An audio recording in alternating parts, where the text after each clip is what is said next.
Okay, hello, welcome, Fish here.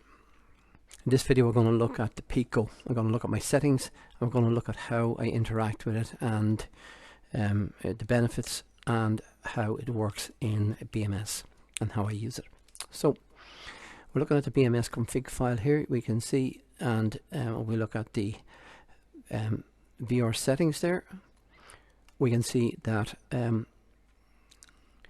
I'm not going to go through all those settings. The most important ones here is that the VR resolution is set at 1.0 and that the IPD multiplier is set at 1. The reason why I've left these at default is because I've already got them set in SteamVR. Now, in a future version of BMS, which supports OpenXR, it may be the best place to adjust these in here because it won't use SteamVR. I'm going to swap over to SteamVR and look at the settings that I have there.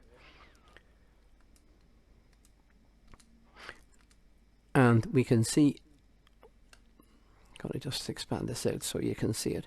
And we can see here, we've got our settings. If we go into SteamVR settings, you can get it from going down to here, settings.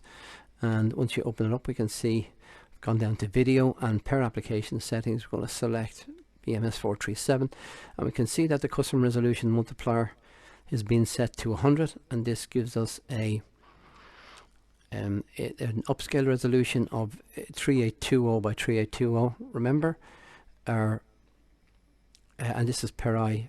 Remember, the resolution of the headset is 2160 by 2160 per eye.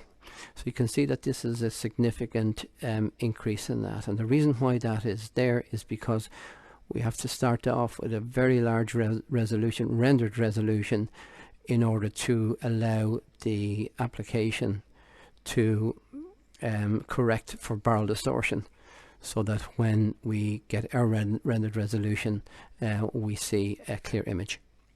So you can see it's set to 100%, and that's why we haven't increased the resolution in BMS, because we've already done it here. Custom scale field of view is set to 100. We haven't changed that, and we've changed this to an override of a standard, overriding the world scale. So we have set it to normal, and I've increased this slider to give us 120%. And what this does is it gives the room scale, it largens the room scale, so it makes the cockpit that we're sitting in looks bigger, and it makes our body look bigger. By default, everything tends to be too squashed and too small. It's almost like we're in miniature. So we're going to close out of those. Now we're finished with them. I need to leave this open, and let's go back. We can close this also. And let's talk a little bit about Virtual Desktop. You can see we're in Virtual Desktop here, and if I look at my settings for Virtual Desktop, you can see computer first of all, and we can see that I'm connected to Wi-Fi 6 network. So my main computer, which I'm running BMS, is connected using a LAN cable to the router, and we can see that we have a wireless speed of 1200 megabits per second.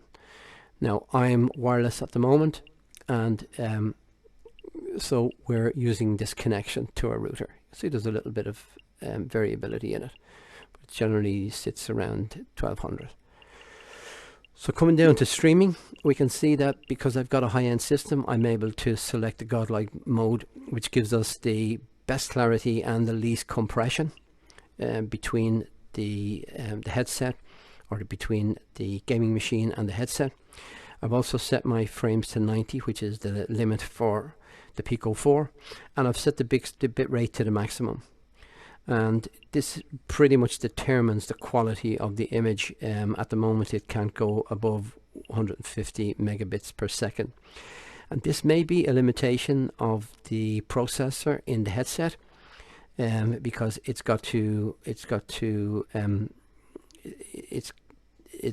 render at a certain bit rate. Sharpening I've set to 70%, and the other stuff you can see it there. Video buffering is switched on. If we go back to Virtual Desktop, okay, we can see now my applications. So I'm still in VR. Remember, I haven't had to leave VR at all. to do this work.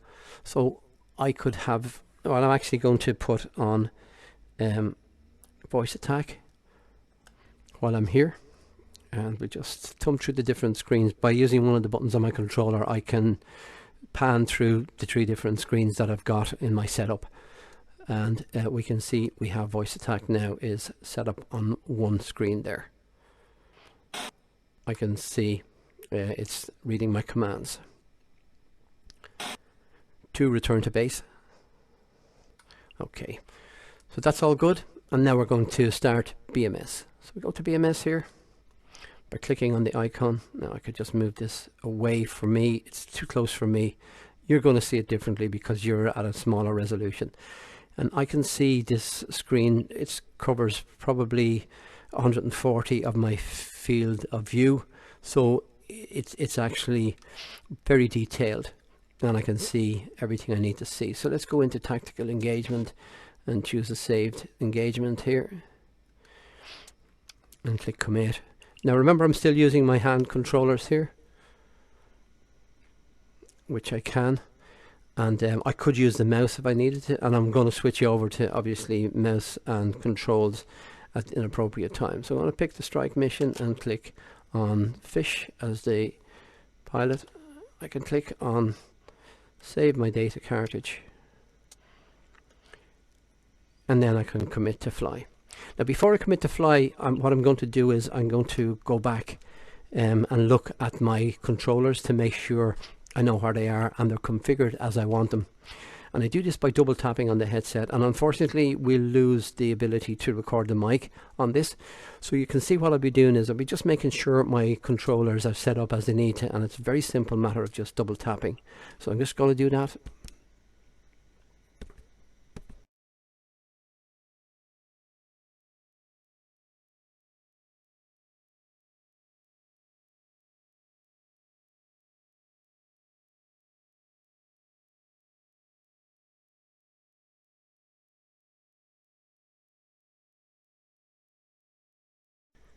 And double tapping again gets us back into the virtual world on the computer. And you can see what I did there. I just made sure things like my autopilot settings on my button box were set correctly. My gear lever is set to down because we're going to be going from ramp. And you can see I actually forgot to move my throttle in place. And all this is all done within VR. I don't have to take off or remove the headset. So we're going to now commit to the pit by choosing takeoff, and I'm going to put my controllers down. You can see them in my hand. I'm going to put them left and right of me. And remember, I can double tap if I want to find where they are. And as soon as I get into the pit now, I'm going to start using the controllers and using the mouse.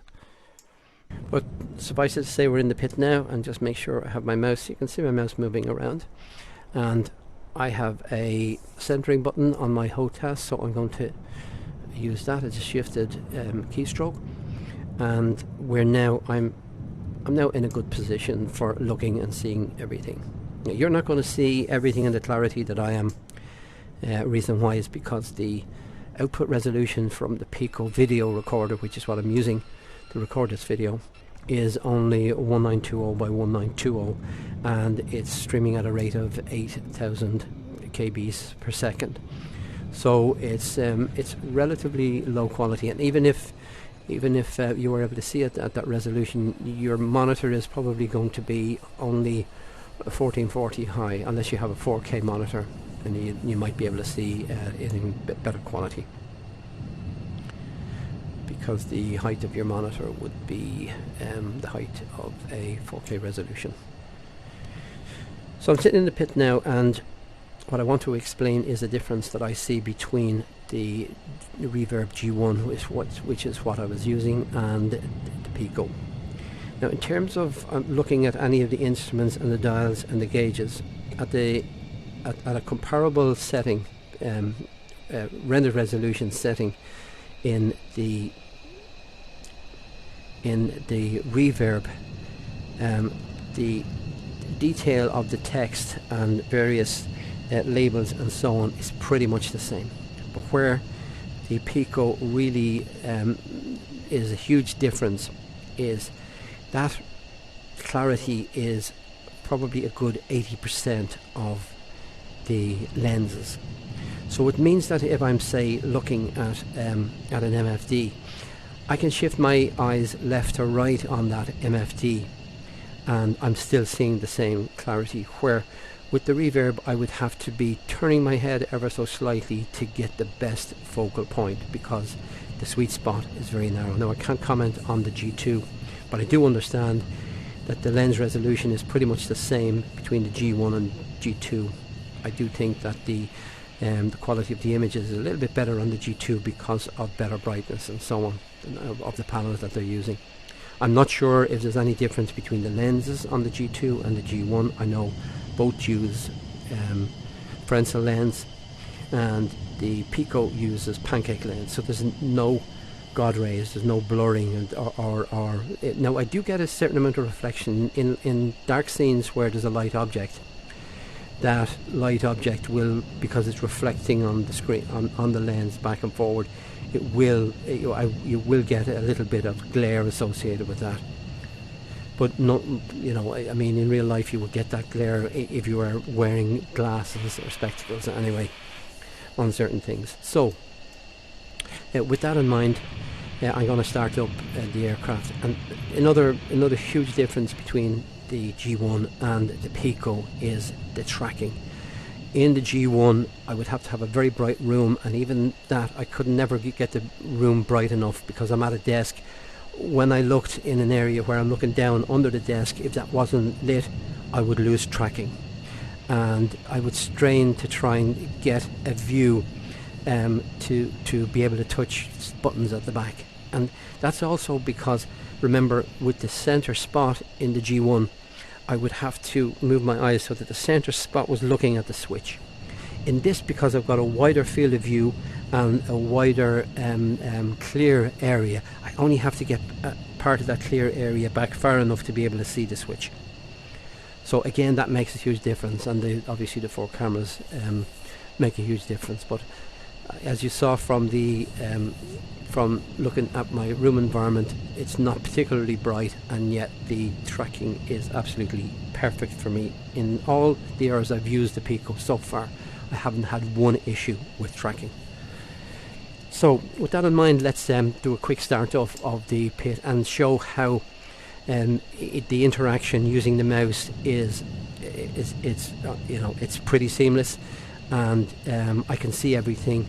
I can move the mouse down. One benefit of VR with using of the mouse is when the cursor is switched on, when you move your mouse, your cursor actually moves with your view.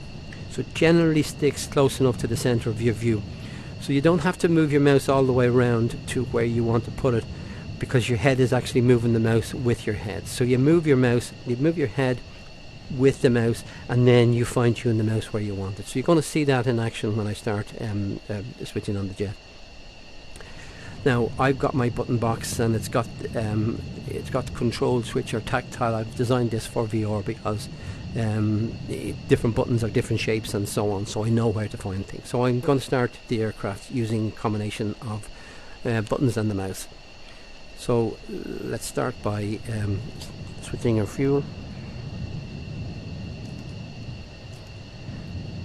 to norm and our battery power to full.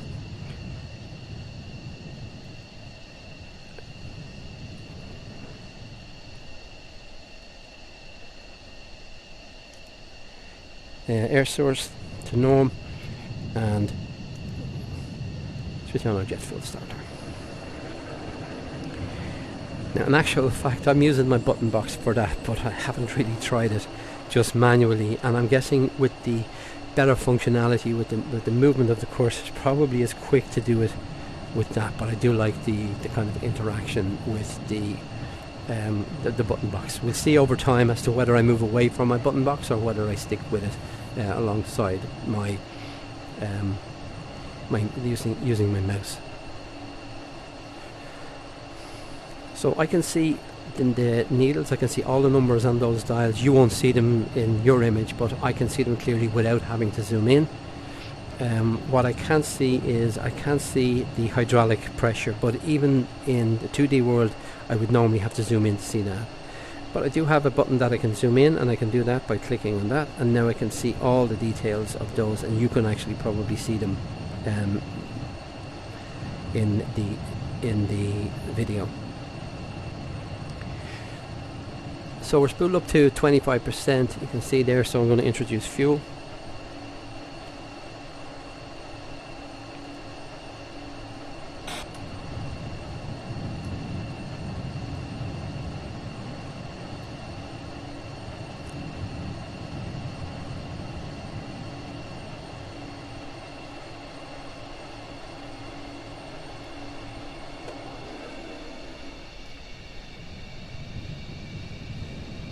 And just keep an eye on all the gauges over there. The hydraulic and engine lights have gone out. We're spooling up to our idle revs, and our exhaust temperature is still rising, and it's now starting to descend. So now I'm back to my button box, and I'm going to go through the avionics power. So first of all, my EGI to norm, and then our 6 buttons to on. And now I'm going to go into my mouse, so I need to just get my mouse back on the screen here, and you see I'm going to put our oxygen on. You can see how far back the oxygen is, and I have no difficulty stretching or reaching that. I'm going to put our anti-ice on, and now come up to our sensors. Power, and switch this left and right hard points, FCR, and radar altimeter. Back to the left hand side, you can see I didn't move the mouse, just move my head to get around here. Reset my FLCS, IFF standby, radio switch to UFC, and I'm going to set my lights. My master is off for the moment.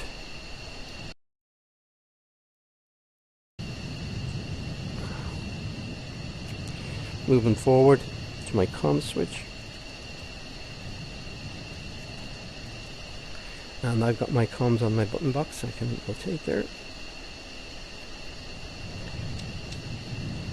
Comms are on, now we'll close our cockpit. We can see our MFDs have livened up. Close our cockpit, now we're into our RWR panel. You can see how easy it is for me to click those buttons, no difficulty at all. And now I have park and brake is on my stick, and moving forward I'm going to load my data cartridge.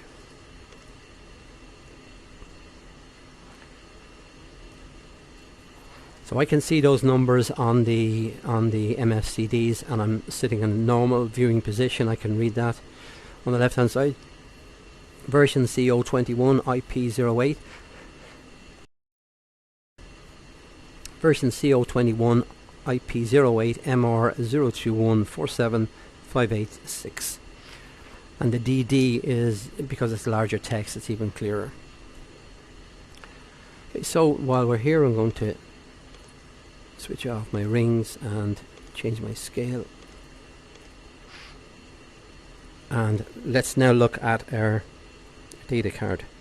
And I can see, I'm looking at my data card now. I'm just straining my neck down because just that's the position of it in the pit, but I can see everything there. I can see OED or info B011125Z, ILS RW or RWY33L, and so on. I can see Panther 4 Banshee 5, UHF is 258.475, and then the bottom right here, even lower down, I can see ATIS, and I can see very clearly 119.275. So everything in the pit is absolutely clear for me, and I'm going to continue with my startup now. So clear our test bits, and go back to FCR on the left hand MFCD, reset our warnings, check our warning panel here, all clear except my seat, and I'm going to talk to tower now. Just let's reset my DED, uniform 2 Victor 15. So I'm going to talk to ground, Daran ground Panther 4, 4 ship F16. Request QNH and takeoff runway. Panther 4-1, QNH 3011. Panther 4-1, runway 32 left for takeoff. Banshee 5, 2 ship F-16s. Request taxi. QNH 3011 and Banshee takeoff runway 5, you are number 1 for 32 departure. left. Taxi and hold short, runway 32 left. Banshee 5, taxiing. So I'm using a combination of my mouse here and I'm just fine tuning with my button box. 320. And I've changed my colour of my HUD there. I need to change that back. That's better. So let's thumb through my kneeboard to my startup checklists here, and you certainly can't see it, but I can see at the bottom. COM1, COM2, yardstick, cruise and allow. 5-1, contact So tower yardstick for takeoff. Switch 0387787. Yankee and air to air. Cruise. Cruise. I'm going to just staple that. Allow. We're going to be doing low level, so I'm going to set that to 50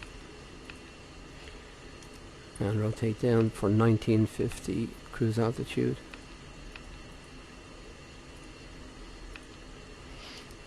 And we have laser, page, data link and bingo.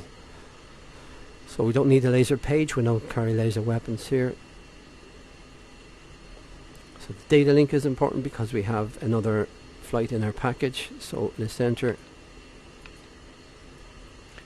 a sequence button and double to top and put in 2-1. Put in 3-1 anyway, just it's a good habit.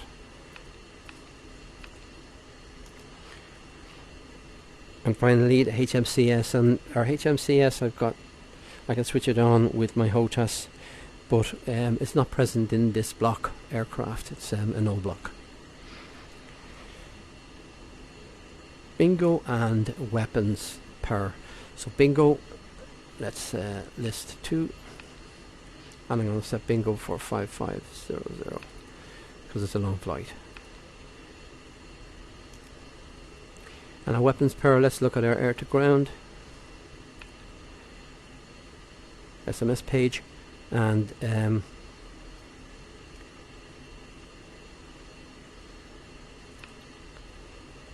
we can see we've got nothing selected here, so I'm going to select a pair and I'm going to select one pair. So we've got 2 bombs on, we can see them there.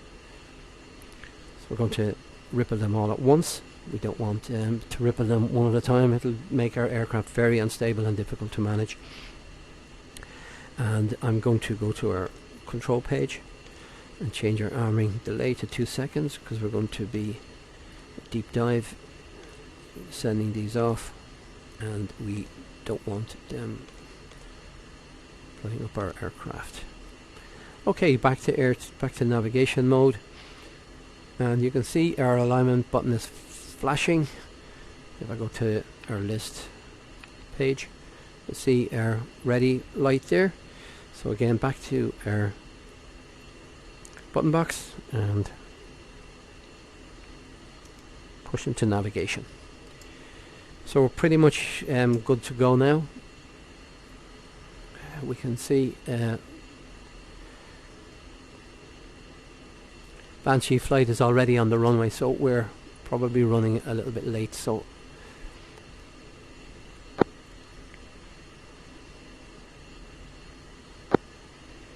Daran ground, Panther 4-1, remove the wheel chocks, remove the EPU pin.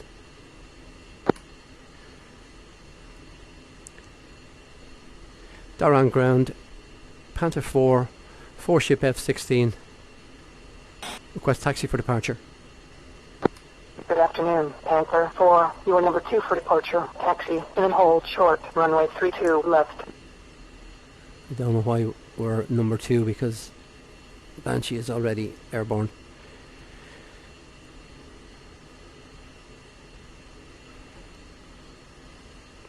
Okay, we're ready to taxi out now, so I just want to get my parking brakes off and put our lights on.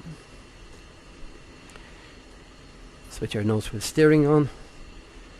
Get myself into position on my pedals and let's roll. Panther 4-1 rolling for taxi.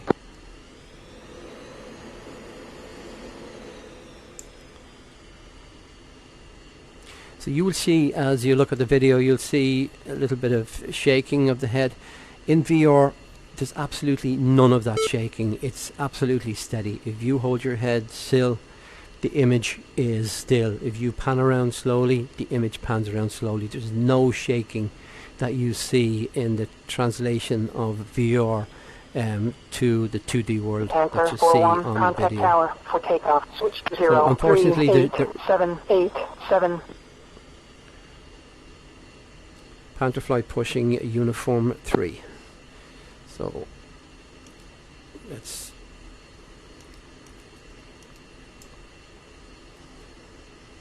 Daran Tower, Panther 4 ship F-16. Request clearance for departure.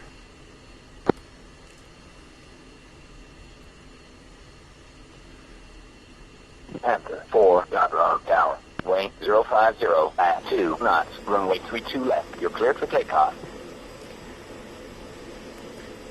Taken active, 32 left, Panther 4.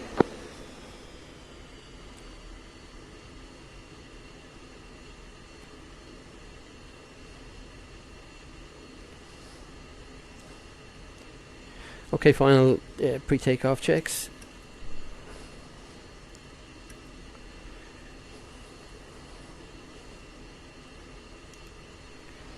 And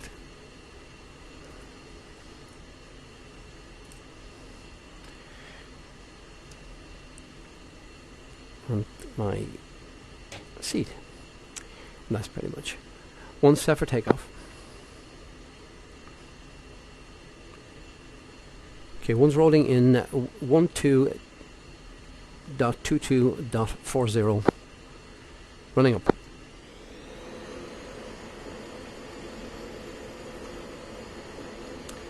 Five seconds spacing. One's rolling.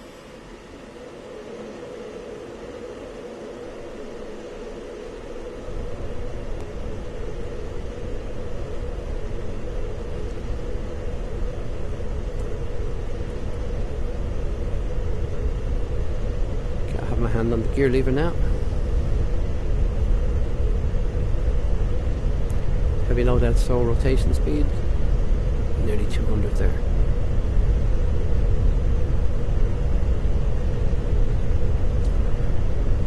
Positive climb, so gear up.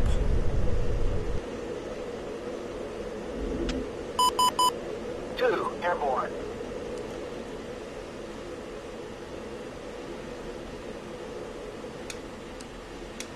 Panther 4-1, contact departure.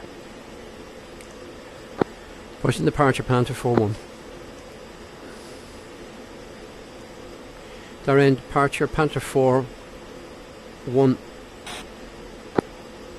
Panther 4-1 is airborne. Panther 4-2, on my way. 4, departure. Depart heading 025. Resume on navigation. 025, resume in on navigation, Panther 4. Panther flight check right for 025. Set steer 2.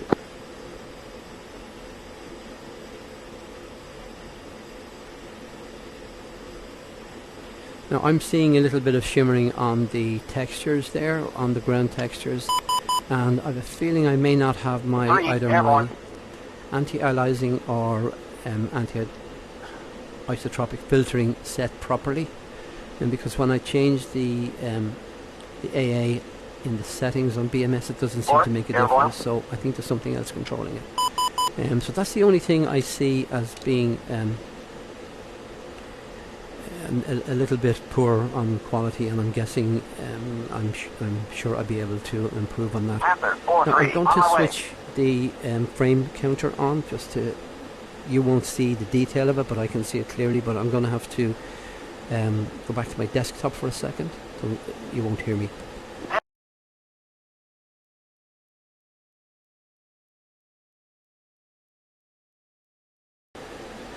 Okay, so you can see the panel there shows me, and that is absolutely crystal clear.